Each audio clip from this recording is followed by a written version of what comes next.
Hello students, how are you.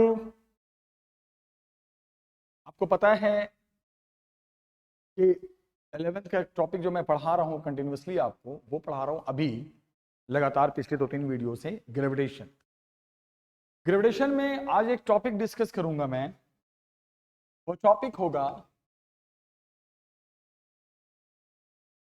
Gravitational potential. जिसे हम V से इंडिकेट करते हैं।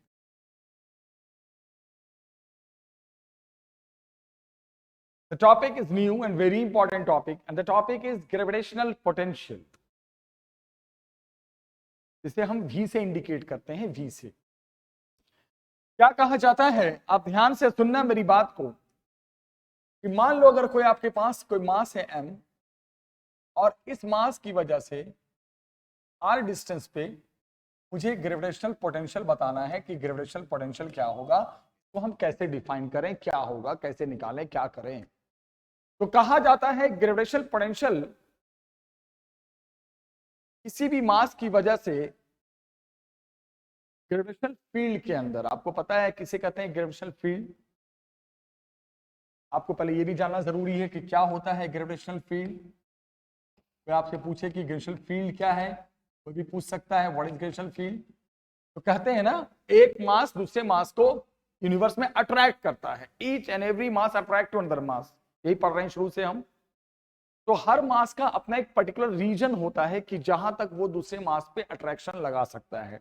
अब ये मान लो पेन है, ये दूसरे बॉडी को अट्रैक्ट करेगा, तो ये जरूरी थोड़ी है कि कोई अमेरिका में, यूएस में, वहां कोई मास है तो उसको भी अट्रैक्ट कर रहा है।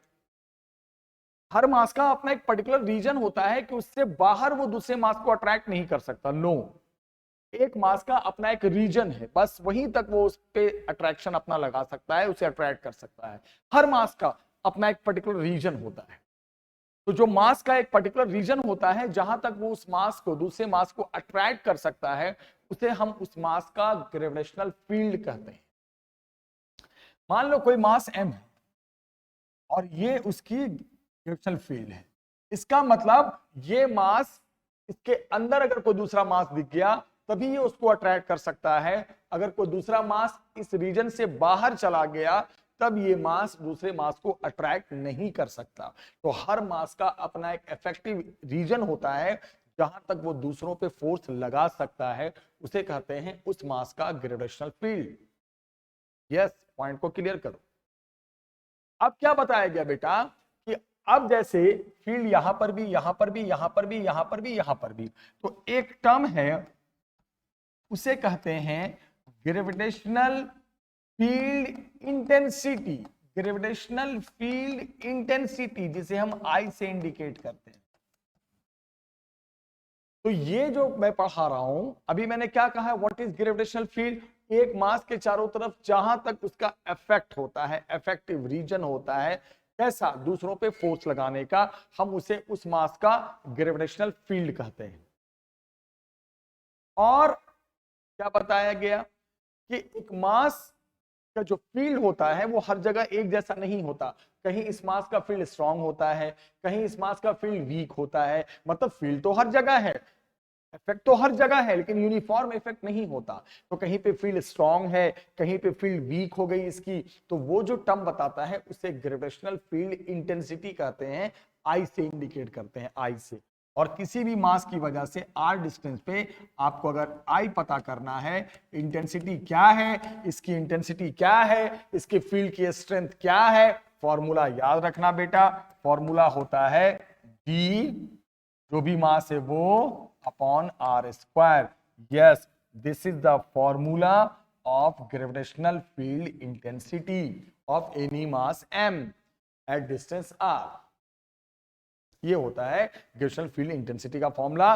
वही कांस्टेंट जो शुरू से चला आ रहा है, ग्रेविटेशनल कांस्टेंट, m मास और r जिस डिस्टेंस पे फील्ड के अंदर आपको फील्ड की इंटेंसिटी पता करनी है, वो ये है कॉन्सेप्ट। ध्यान से सुनना, Gm/r², this is the field strength, field की इंटेंसिटी। तो जब आपने ये पढ़ लिया, फील्ड तो पढ़ लिया आपने, फील्ड इंटेंसिटी भी पढ़ लिया, तो अब मैं पढ़ाऊंगा ग्रेविटेशनल पोटेंशियल। मैंने इसलिए रोक दिया था, पहले ये जानना जरूरी था। तो अब इसके बाद आपको ये फॉर्मूला याद रखना बेटा, बहुत इंपॉर्टेंट फॉर्मूला है। अब मैं आपको बताने जा रहा हूं, जो टॉपिक है वो है ग्रेविटेशनल पोटेंशियल। तो क्या कहा गया इसके बारे में कि ग्रेविटेशनल पोटेंशियल किसी भी मास की वजह से आर डिस्टेंस पे अगर आपने निकालना है तो बताया यह जाता है कि अगर हम कोई यूनिट मास को, यूनिट मास का मतलब आप समझते हो, एक ऐसा मास जिसकी वैल्यू मान लो m डैश मान ले 1 kg है, 1 है, 1 का मतलब किलोग्राम, ग्राम जिसमें लेना है, बस यूनिट मास होना जरूरी है। अगर कोई यूनिट मास को हम इनफाइनाइट डिस्टेंस से, कहां से, इंफिनिटी से लाएं, और कहां लाएं, इस मास के फील्ड के अंदर लाएं। किस मास की फील्ड? ये जो मास यहां पे बैठा हुआ है, कौन सा मास? m मास। इसकी अपनी जो फील्ड है वहां तक लाएं, उसके अंदर लाएं। कहां से लाएं इस मास को? इंफिनिटी से लाएं। किसको लाएं? यूनिट मास को। तो कहा यह गया कि जो वर्क करना पड़ता है, ध्यान से देखो, जो वर्क करना पड़ता है, कैसा वर्क? टू ब्रिंग इसे यूनिट मास को, यूनिट मास 1 किलोग्राम, 1 ग्राम जो लेना है लो। कहां से? इंफिनिटी से। किस डिस्टेंस तक? उस डिस्टेंस तक जहां पे निकालना है, वही दे देगा आपका gravitational potential at distance r. Yes, मान लो इस मास की वजह से आर डिस्टेंस पे मुझे इस मास का ग्रेविटेशनल पोटेंशियल पता करना है, तो क्या तरीका, क्या मेथड बताया गया? ये वर्क के थ्रू पता करते हैं हम। कैसा वर्क? जो एक यूनिट मास को लाने में, बार बार बोल रहा हूं, वो एम डैश जो भी मान लो वो 1 होना चाहिए, 1 kg, 1 ग्राम, कुछ भी। यूनिट मास को लाना है कहां से? इंफिनिटी से, और लाकर उस डिस्टेंस पे रख देना है जिस डिस्टेंस पे मुझे इसका पोटेंशियल पता करना है। ऐसे हम बताते हैं, ध्यान रखना। ओके। अब बोलोगे सर, जब आप वर्क पढ़ा रहे थे तो आपने कुछ बातें बताई थी। मैंने कहा बिल्कुल बताई थी मैंने आपको बातें। वर्क का मैंने फॉर्मूला यही बताया था। इसमें एक फॉर्मूला जो वर्क का था, आपको याद है या नहीं याद है? एक फॉर्मूला था, हमें तो वर्क ही निकालना है यहां पर पोटेंशियल निकालने के लिए। कैसा वर्क? एक यूनिट मास को, किसको? यूनिट मास को कहां से लाने में? इनफाइनाइट डिस्टेंस से। कहां तक? उस पॉइंट तक जिस पॉइंट पे आपने इसका पोटेंशियल पता करना है, आर डिस्टेंस। फिर आप बोलोगे सर, वर्क डन निकालने के तो आपने 2 फॉर्मूले पढ़ाए थे। मैंने कहा हाँ बिल्कुल, हमने 2 फॉर्मूले पढ़ाए थे। एक फॉर्मूला पढ़ाया था, कांस्टेंट फोर्स है तो एफ एस कॉस थीटा, ये कब? जब फोर्स कांस्टेंट है। और दूसरा फॉर्मूला हमने वर्क डन का पढ़ाया था, फोर्स को जो भी डिस्टेंस वगैरह है उसके रिस्पेक्ट में इंटीग्रेट करके भी निकाल सकते हैं, from one position to another position. ये कब यूज किया था? जब फोर्स वेरिएबल होता था। तो यहां पे अब मैं ये चेक करूंगा कि जिस चीज को हम मूव करा रहे हैं, किसको मूव करा रहे हैं? 1 kg को। इस पे जो फोर्स लग रहा है, वर्क डन किस पे होता है? जो चीज मूव होती है। तो अब ये पता करेंगे कि इस पे जो फोर्स लग रहा है वो कांस्टेंट है या वेरिएबल है।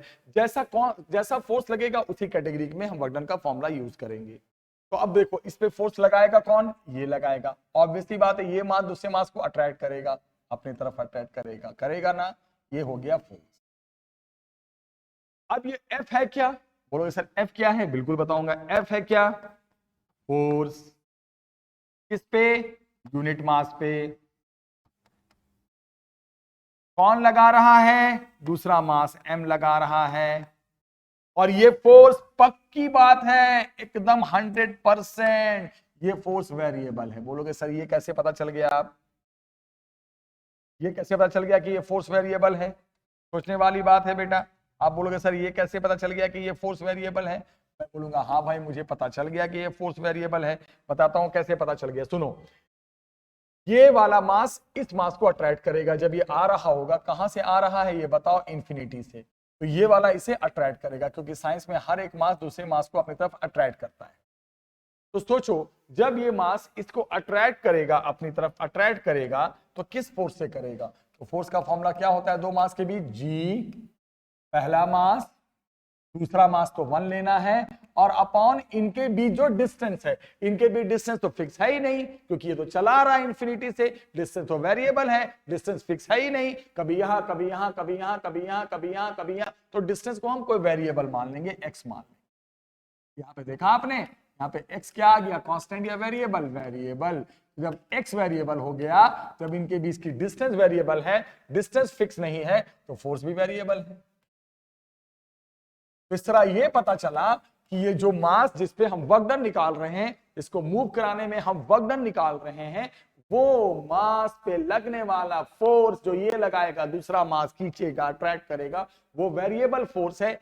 इसलिए वेरिएबल है क्योंकि इनके बीच की जो डिस्टेंस है, किसके, जो यूनिट मास चला रहा है वो, और ये मास, वो वेरिएबल है, वो फिक्स नहीं है, इसको एक्स वाई जेड कुछ भी मान लेते। इसलिए यहां पे वर्क डन का अब ये वाला फॉर्मूला चलेगा, ये वाला इंटीग्रेशन वाला, और दूसरा नहीं चलेगा।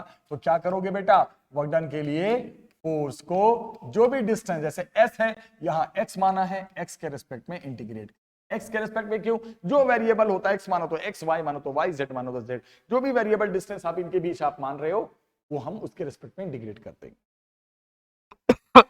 ओके, अब लिमिट s1 का मतलब होता है स्टार्टिंग दूरी, तो स्टार्टिंग दूरी इसकी इससे कितनी थी, ये x है क्या, इन दोनों के बीच का गैप, ये इंफिनिटी से आ रहा था, तो स्टार्टिंग दूरी x था, इंफिनिटी है x।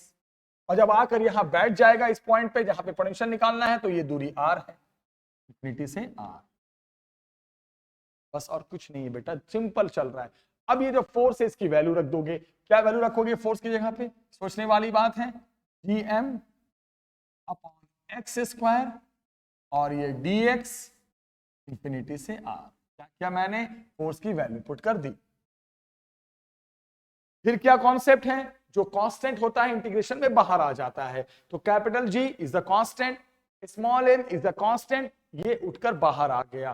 बाहर आ गया तो क्या वर्क डन हो गया, सोचने वाली बात है, gm बाहर आ गया, किसका इंटीग्रेशन हो गया, 1 अपॉन एक्स स्क्वायर का, इसको ऊपर लेके चले जाओ, x का पावर -2, एक्स स्क्वायर को ऊपर लेके चले गए, माइनस इंफिनिटी, कहां से कहां लिमिट है बेटा, इंफिनिटी से r। अब आपको इंटीग्रेशन पता होना चाहिए, अब ये भी तो बात है ना, आपको याद होना चाहिए, इंटीग्रेशन कई बार आता है, मैं कई बार बता चुका हूं, आप भूलोगे तो मैं बार बार बताऊंगा, मुझे टेंशन नहीं है, बस आपको समझ में आना चाहिए।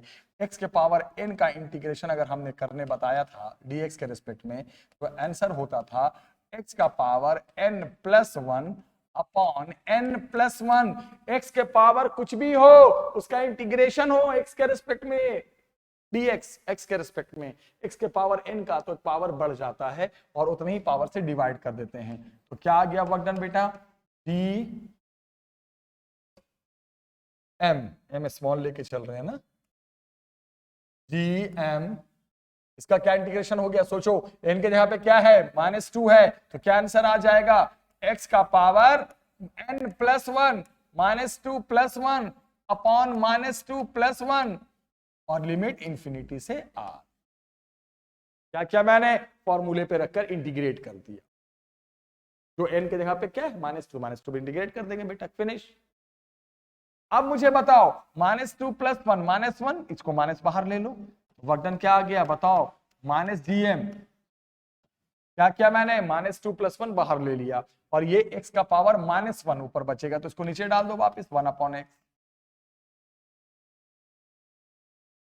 -2+1 -1, इसको यहां शिफ्ट कर दो, और x के पावर -1 को 1 upon x infinity to r।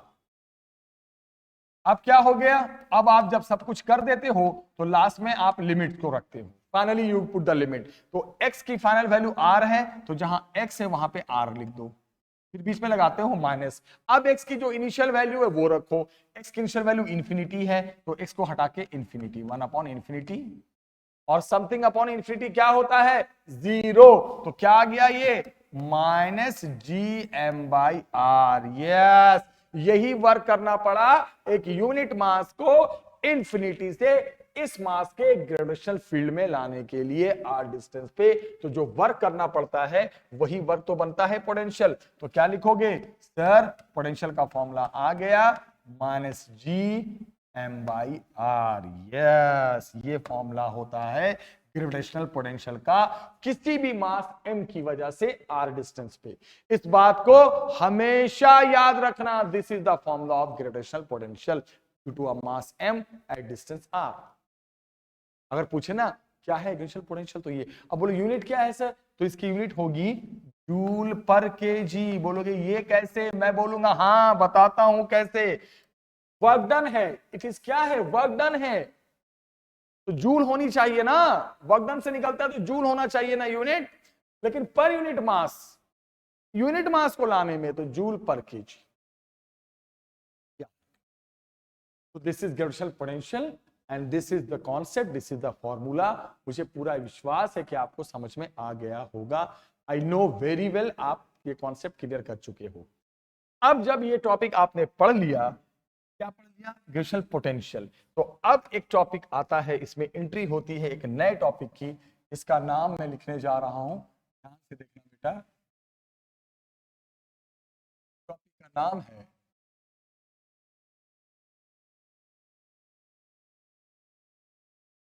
सुनना आप ध्यान से,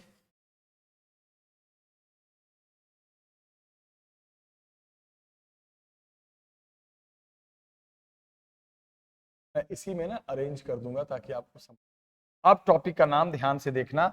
टॉपिक का नाम है बेटा, ये पोटेंशियल, यहां से थोड़ा डिलीट करूंगा और कुछ पॉइंट को मैं डालूंगा, देखना।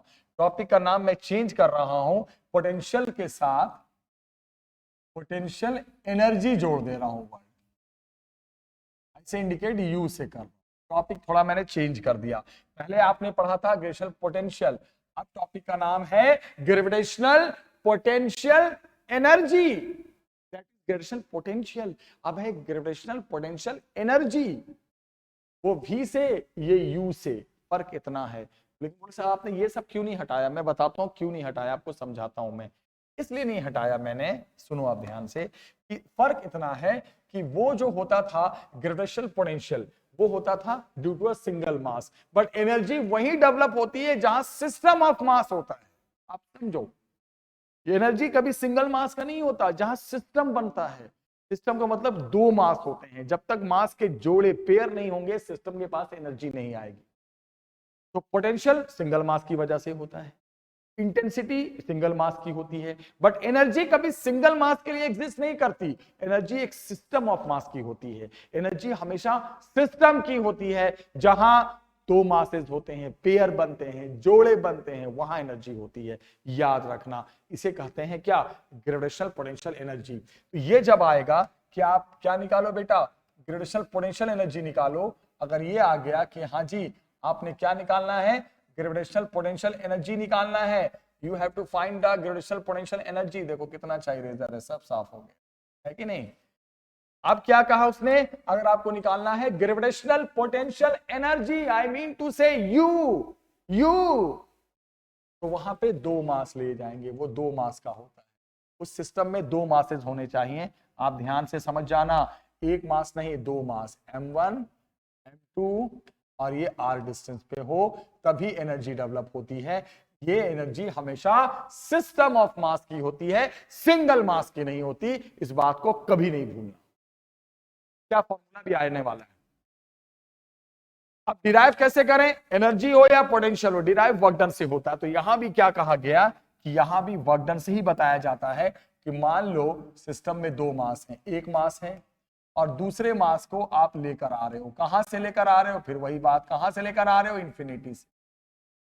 अब उस मास को इंफिनिटी से लाकर आपको उस पॉइंट पे रख देना है। किस पॉइंट पे रख देना है बेटा? किस पॉइंट पे रख देना है बेटा? उस पॉइंट पे लाके रख देना है। कितने डिस्टेंस पे? r distance. अगर हम सिस्टम में कितने मासेस होने चाहिए एनर्जी में? पहली बात दो मास, पोटेंशियल में एक मास। पोटेंशियल में कैसे? वर्कडन के थ्रू। एनर्जी भी कैसे? वर्कडन के थ्रू। पोटेंशियल में 1 kg यूनिट मास होता था, इंफिनिटी से लाकर रख देता था। पोटेंशियल के डेरिवेशन में एक ही मास होता था, तो दूसरा मास हम इंफिनिटी से जो लाते थे वो 1 kg यूनिट मास होता था। यहां सिस्टम में दो मास हैं, तो यहां क्या बोलेंगे? जो हमें वर्क करना पड़ेगा सिस्टम के किसी एक मास को लाने में। कहां से? इंफिनिटी से। कहां तक? इस मास की फील्ड तक, जो भी ग्रेविटेशनल फील्ड है r डिस्टेंस। इतना सब फर्क है। जो वहां 1 था वो वहां पे कोई दूसरा मास m2 आ जाएगा। तो यहां पर भी वही हो जाएगा। क्या क्या डेफिनेशन में चेंज होगा? जो आप इसको यूनिट मास लिखते थे ये अब यूनिट मास नहीं लिखोगे, अब आप इसको यूनिट मास नहीं लिखोगे, क्या लिखोगे? वर्क डन टू ब्रिंग, क्या लिख रहा हूं मैं, किसको ला रहा हूं? अनदर मास, अ मास। कौन मास है? m2। तो ये क्या बन जाएगा? ग्रेविटेशनल पोटेंशियल एनर्जी बन जाएगा, बस और तो कुछ है नहीं। सेम कहानी, सेम कहानी। फोर्स ऑन, अब यहां पे क्या लिखोगे? ये जो F हम ले रहे हैं ये क्या ले रहे हैं? ये F जो हम ले रहे हैं वो क्या है? बोलोगे सर ये F है जो मास चला रहा है उस पे। इससे पहले वाले डेरिवेशन में वो 1 kg था। यहां क्या लिखोगे बेटा? ये फोर्स है ऑन M2, M2 आ रहा है ना, तो M2 पे कौन लगा रहा है? बाई M1, बस। हो गया बेटा। अब बताओ क्या करेंगे? सेम वही कहानी होगी। अब देखेंगे ये इस पे कितना फोर्स लगा रहा है, ये इसको अट्रैक्ट करेगा अपनी तरफ F से। फोर्स क्या होगा? Gm1 m2, Gm1, और यहां पे जो 1 है वो 1 तो वहां से हट जाएगा, और 1 हट के क्या आ जाएगा? बताओ, ये 1 हट के क्या आ जाएगा? m2। डिस्टेंस तो वही है, वेरिएबल है x²। सेम कहानी, सेम कहानी। अब यहाँ पे Gm1 है, साथ साथ m2 आ जाएगा। यहाँ पे भी वही होगा। अब बाहर क्या आ जाएगा बेटा? ये देखो कुछ नहीं है, बस वहां पे 1 kg था, यहाँ दूसरा मास m2 आ गया। यहाँ पे क्या आ जाएगा? बताना जरा। Gm1 m2, यहाँ पर भी वही होगा, जो बस एक मास और एंट्री कर रहा है। यहाँ पे सिर्फ एक मास की और एंट्री हो रही है। मैं इसीलिए मैं सबको मैंने नहीं हटाया। टाइम वेस्ट करने से क्या फायदा है कि नहीं? टाइम बचाना बहुत जरूरी है जीवन में। Minus Gm1 m2, okay. Work done is equal to, बताओ, माइनस Gm1 m2। दोनों मास आ जाएंगे। यहाँ पर भी देखो दोनों मास में लिखूंगा, यहाँ पर भी बेटा दोनों मास लिखूंगा, और मैं कुछ नहीं कर रहा हूं। आप प्लीज मुझे कोऑपरेट करो, आप समझो। यहाँ पे बस 2 मास आ गए हैं और कुछ नहीं आया है बेटा, है कि नहीं? 2 मास आ गए हैं यहाँ पर। तो यहाँ पर भी क्या हो जाएगा जरा बताना। ये हो गया, ये हो गया, क्या रखोगे? बताना। माइनस Gm1 m2, बस लिमिट रखोगे, upper limit r minus lower limit infinity, सब कुछ वही है। फॉर्मूले में भी चेंज आ जाएगा। बोलोगे क्या चेंज आ जाएगा फॉर्मूले में? आप समझ रहे हो क्या चेंज आ जाएगा? यूनिट में भी चेंज आ जाएगा, सब में चेंज आएगा। क्या आ गया बताना जरा बेटा? माइनस, और ये क्या है आपका? ये U है ना, इसको U बोलेंगे ना, एनर्जी आ गई ना लास्ट में। U इज इक्वल टू क्या बोलोगे? Minus Gm1 m2 by r, yes. और यूनिट क्या हो जाएगी इसकी? जूल। ये नोट। तो एक बात बताओ, ग्रेविटेशनल पोटेंशियल हो या ग्रेविटेशनल पोटेंशियल एनर्जी हो, दोनों का डेरिवेशन एक ही जैसा होता है, वर्क डन के थ्रू। पोटेंशियल में सिंगल मास का होता है पोटेंशियल, तो वहां पे क्या करते हैं? Work done. कैसे मास को लाने में? किसी यूनिट मास को, ये 1 kg हो जाता है। और एनर्जी हमेशा सिस्टम ऑफ मास की होती है, जहां 2 मास होने चाहिए। तो वहां भी वर्क डन कैसा? किसी एक मास को बिठाकर दूसरे मास को लाने में। कहां से? इंफिनिटी से, इस दूसरे मास के फील्ड के अंदर r डिस्टेंस। सेम वही तरीका, सेम पुराना मेथड, सेम वाले वर्क। अब वर्क डन के लिए फोर्स चेक करेंगे। फोर्स कैसे चेक करेंगे? फोर्स किस पे? जो चीज मूव कर रहा है। कौन मूव कर रहा है? m2 मूव कर रहा है, तो ये इसको अट्रैक्ट करेगा। अब अट्रैक्ट करेगा तो ये इनके बीच जो फोर्स होता है Gm1 m2 by distance square. इनके बीच का डिस्टेंस तो फिक्स है नहीं, तो इसको x मान लेंगे। अब x वेरिएबल आया तो फोर्स भी वेरिएबल, वेरिएबल तो वर्क डन इंटीग्रेशन से, इंटीग्रेशन में लगाते गए। पोटेंशियल होता तो ये 1 होता, एनर्जी है तो m2 रहेगा, m1 m2 बाहर रहेगा। पोटेंशियल होता तो ये 1 होता, एक मास होता, बस। लास्ट में इंटीग्रेट करोगे, वही पुराना मेथड। एनर्जी है तो फॉर्मूला बन गया minus Gm1 m2 by r। फिर से साफ लिख दूं, क्या फॉर्मूला बन गया? माइनस G पहला मास, दूसरा मास और उनके बीच की distance. This is the formula of energy indicated by U, और यूनिट तो जानते हो जूल।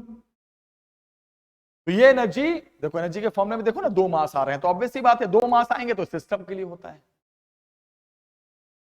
तो ये सब चीज याद रखना। अब इस पे एक छोटा सा क्वेश्चन कराते हैं। तो एक कॉन्सेप्ट में थोड़ा सा आपको बता दूं कि कौन कौन सी चीज सिस्टम के लिए डेवलप होता है। जैसे फोर्स, फोर्स के फॉर्मूले में क्या होता है बेटा? क्या फॉर्मूला होता है? Gm1 m2 by r square, okay. Energy अभी आपने पढ़ा, क्या फॉर्मूला होता है? Minus Gm1 m2 by r। ये देखो इन दोनों फॉर्मूले में 2 मास आ रहे हैं, यानी कि ये सिस्टम ऑफ मासेस जब तक नहीं होंगे तब तक इनका कॉन्सेप्ट नहीं आएगा। लेकिन आपने देखा potential minus GM by r, intensity GM by r square, ये सिंगल मास की वजह से होता है और ये सिस्टम ऑफ मास की वजह से होता है। यहां अगर देखोगे तो यहां m1 और m2 के बीच का डिस्टेंस है r, दोनों मासेस के बीच का है। बट यहां जब देखोगे तो यहां पे तो एक ही मास होता है, तब ये r क्या है यहां पे r है जिस जगह पे पोटेंशियल निकालने बोलेगा उस जगह की दूरी। यहां पे पोटेंशियल क्या है, यहां पे इंटेंसिटी क्या है, तो यहां और r में फर्क है। यहां r दोनों मास के बीच की दूरी है, डिस्टेंस है। फोर्स पूछेगा तो ये नहीं बोलेगा इस जगह निकालो इस जगह निकालो, नहीं, वहां सिर्फ 2 मास दे देगा, एनर्जी में सिर्फ 2 मास दे देगा। लेकिन जब पोटेंशियल पूछेगा, इंटेंसिटी पूछेगा, तो याद रखना उस प्लेस का नाम बोलेगा, यहां पे निकालो यहां पे निकालो, क्योंकि वहां सिंगल मास होता है तो डिस्टेंस उस जगह से लेते हैं जहां पे निकालने बोल रहा है। तो यहां आर है distance between mass and that point जहां पे पूछा है, क्योंकि वहां पॉइंट का नाम बताएगा। बट यहां पॉइंट से मतलब नहीं है, यहां सिस्टम है, यहां बस दोनों के बीच की डिस्टेंस चाहिए, किस जगह पे निकालनी है। यहां पे मीनिंगलेस है कि यहां निकालो एनर्जी यहां निकालो, वो मीनिंगलेस, ऐसा नहीं होता। अब पोटेंशियल इंटेंसिटी में जगह का नाम बताएगा, प्लेस का नाम बताएगा, यहां पे निकालो, तभी तो डिस्टेंस ले पाएंगे हम। बोलोगे सर इतना ज्यादा आपने बता दिया तो मुझे एक क्वेश्चन कर दो तो जाके मैं क्लियर हो जाऊं। बिल्कुल मैं क्वेश्चन कराऊंगा, आप ध्यान से देखिए। आपके पास एक स्क्वायर है, स्क्वायर में एम एम एम एम चारों कॉर्नर पे 4 मास बिठा रखे हैं हमने, आर आर स्क्वायर के साइड की लंबाई। बोलोगे सर आप पूछना क्या चाह रहे हो? मैं पूछना ये चाह रहा हूं कि सबसे पहले मुझे आप बोलोगे सर सबसे पहले फाइंड ग्रेविटेशनल पोटेंशियल यानी V एट सेंटर। मैंने क्या कहा? अगर मैं आपसे ग्रेविटेशनल पोटेंशियल पूछूंगा, V पूछूंगा, इंटेंसिटी पूछूंगा, तो मैं जगह का भी नाम बताऊंगा, प्लेस का नाम बताऊंगा। प्लेस का नाम कहां है? सेंटर पे। क्यों? अगर नहीं बताओगे तो फिर डिस्टेंस r लोगे कहां से? r तो यहां वही होता है ना जहां पे मास है और जहां पे निकालना है। तो निकालना कहां पर है बेटा? सेंटर पे। मासेस कहां पर हैं? कॉर्नर पे।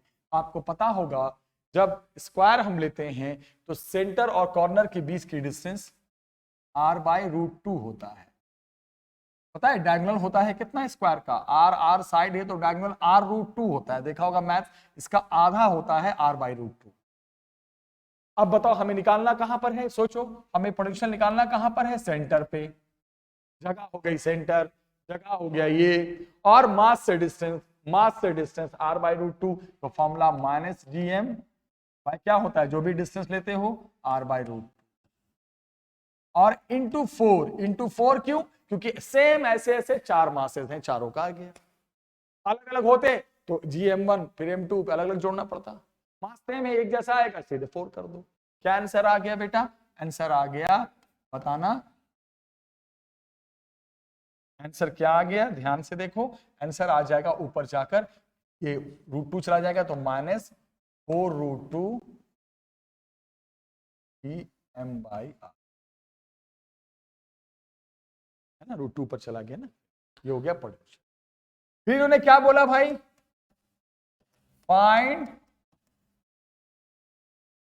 ग्रेविटेशनल पोटेंशियल एनर्जी, यस, यानी U ऑफ सिस्टम। मैंने क्या कहा? एनर्जी अगर होगा तो सिस्टम बोलेगा और पोटेंशियल हो तो जगह का नाम बताएगा, इस जगह पे निकालो, क्योंकि वहां हमें प्लेस से ही डिस्टेंस लेनी पड़ती है और एनर्जी में तो आपस की दूरी देखनी पड़ती है, मासेस के बीच का। तो बोलोगे सर ये हम आराम से निकाल देते हैं। एनर्जी हमेशा सिस्टम से बनती है और सिस्टम 2 मास से बनता है। तो पहला सिस्टम बनेगा इन दोनों मास को लेकर, माइनस क्या फॉर्मूला होता है? G m1 m m2 भी m अपॉन r, एक -g m1 m2/r। और एक तो सिस्टम ये बना, सिस्टम का मतलब पेयर गिनने, जोड़े गिनने, जोड़े पेयर, एक पेयर ये, ऐसा ही दूसरा पेयर ये, ऐसा ही तीसरा पेयर ये, ऐसा ही चौथा पेयर ये, तो ऐसे ऐसे 4 पेयर बन गए। एनर्जी में पेयर काउंट करने हैं, जितने पेयर उतनी एनर्जी, और पोटेंशियल में मास काउंट करना है, 1 मास, 2 मास, 3 मास, 4 मास, 4 बार पोटेंशियल आया, क्योंकि वो पोटेंशियल सिंगल मास का होता है। और एनर्जी सिस्टम की होती है, पेयर गिनना पड़ता है, 1 पेयर, 2 पेयर, 3 पेयर, 4 पेयर, सारे पेयर एक जैसे हैं, डिस्टेंस भी एक जैसा है, तो डायरेक्ट 4 कर दिया। प्लस 5वां पेयर ऐसे भी तो बन रहा है, 5th पेयर डायगोनल जैसा, एक ऐसे भी बन रहा है, 2 डायगोनल वाले बन रहे हैं, तो -g m1 m2। जब ऐसे ऐसे पेयर देखोगे तो डिस्टेंस भी ऐसे ऐसे देखना पड़ेगा। डायगोनल की डिस्टेंस क्या होती है, डायगोनल की लंबाई r√2, और एक डायगोनल ऐसे सेम ऐसे बन रहा है एक और, तो इंटू 2 गया, खत्म। क्या कहा मैंने, एनर्जी में पेयर काउंट करना है, पोटेंशियल में सिंगल मास काउंट करना, इतना सा फर्क है बस, और कोई डिफरेंस है ही नहीं। तो क्या हो गया बेटा, अब बताओ, एक पेयर यूं, एक पेयर यूं, एक पेयर यूं, एक पेयर यूं, 4 पेयर हो गया। तो 4 pair -g mm/r into 4, plus एक पेयर ऐसे, एक पेयर ऐसे डायगोनल वाले, तो डिस्टेंस भी जब हम ऐसे लेंगे तो डिस्टेंस भी डायगोनल वाला लेंगे, डिस्टेंस तो हमें मासेस के बीच में लेनी पड़ती है, और डायगोनल होता है r√2, उसका आधा सेंटर और कॉर्नर r/√2, सब याद रखना है सब। तो कितना आ गई एनर्जी बेटा, बताइए जरा, आप सॉल्व कर सकते हो, gm²/r कॉमन ले लो, ले सकते हो कॉमन, -gm²/r दोनों में कॉमन हो गया, तो ये क्या बच गया 4, और ये बच गया √2। कैसे बच गया √2, क्योंकि √2 से 2 कट के ऊपर √2 आएगा, बाकी ये कॉमन हो गया। तो this is your potential and this is your energy. Yes, potential और एनर्जी का डेरिवेशन एक जैसा है, वर्क डन। पोटेंशियल में यूनिट मास को लाने में, एनर्जी में सिस्टम के किसी एक मास को लाने में, बस मेथड सेम है, वही मेथड। फॉर्मूले में -gm/r, यहां एक मास है, सिंगल मास का होता है, यहां सिस्टम का होता है। यहां दोनों मास के बीच का डिस्टेंस, एनर्जी में पेयर काउंट करना है, जितने पेयर उतनी एनर्जी, और यहां पेयर काउंट नहीं करना, यहां सिंगल मास। पोटेंशियल पूछा है, तो जब पोटेंशियल पूछेगा तो जगह का नाम देगा, प्लेस का नाम देगा, यहां पे निकालो, क्योंकि डिस्टेंस हमें प्लेस से ही मास तक लेनी है।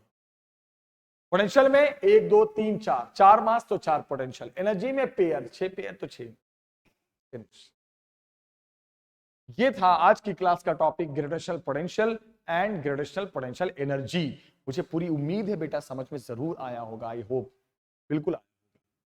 नेक्स्ट लेक्चर में मैं जब आऊंगा तो सैटेलाइट पढ़ाऊंगा आपको, न्यू टॉपिक सैटेलाइट, और उसके बाद 1-2 लेक्चर में एक चैप्टर में फिनिश करूंगा। तब तक आप वीडियो को देखो, आगे शेयर करो, और कोई भी प्रॉब्लम हो मुझे कमेंट में बताओ, मैं जरूर उसको रेक्टिफाई करूंगा और अगली बार और आपके डाउट को भी सॉल्व करूंगा। तब तक बेटा टेक केयर, ध्यान रखें अपना और अच्छे से पढ़ाई करें। Bye bye.